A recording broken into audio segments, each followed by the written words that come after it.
Yan yung ating bupis, guys. Dami yan, guys, ang ating bupis. Yan, radish, carrots, at saka kamatis. Hindi pala kamatis, guys. Sili na malalaki, bell pepper, red pepper, diba guys? Dami pangalan ng sili na yan.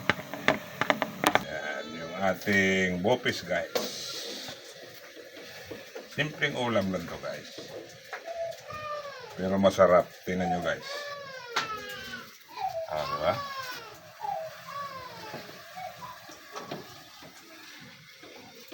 Okay, yan na yung ating bopis.